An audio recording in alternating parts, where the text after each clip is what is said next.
Shalom, shalom. L'autre vidéo s'était coupée, donc on va continuer. Et comme j'avais dit, je disais que en tant que, excusez-moi, chrétien, et que la Bible nous dit que il n'y a plus de condamnation pour ceux qui marchent. Alléluia. Il n'y a plus de condamnation pour ceux qui sont en Jésus et qui marchent non selon la chair, mais selon l'esprit. Et comme je l'ai dit tout à l'heure, c'est quelqu'un, alléluia, qui vit dans la vérité, qui marche, qui vit selon la parole de Dieu. Et comme j'avais dit tout à l'heure, dans le livre de 2 Corinthiens 5, 17 nous dit, si quelqu'un est en Christ, il est une nouvelle créature.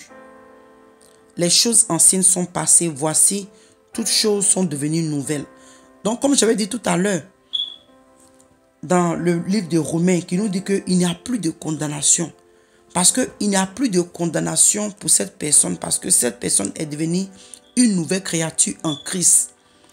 Celui qui est en Christ n'est pas condamnable, parce que tu marches selon les voies de Christ, tu marches selon les voies de Dieu. Mais malheureusement aujourd'hui, il y a beaucoup de chrétiens qui se disent qu'ils sont en Christ parce qu'ils ont confessé seulement de leur bouche que Jésus est leur Seigneur et Sauveur. Mais leur caractère n'a pas changé. Leur manière de parler, leur manière de vivre, leur manière de faire les choses n'ont pas changé.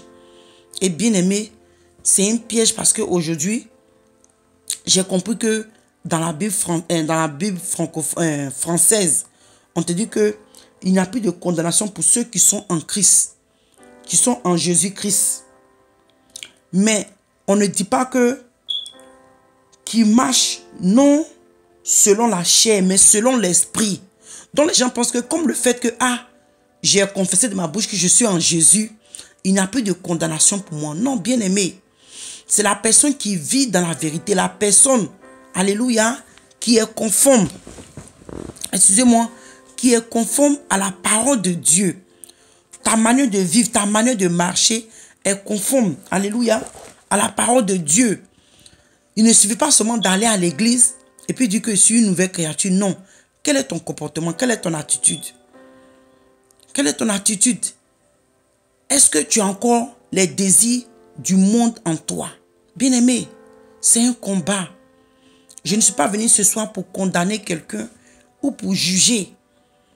Mais bien-aimé, je dis ça pour que toi et moi, en fait, on se réveille ensemble pour comprendre que nous sommes en train de courir les temps difficiles. Et au fur et à mesure que nous approchons à l'enlèvement de l'église, la vie chrétienne devient difficile, devient compliquée.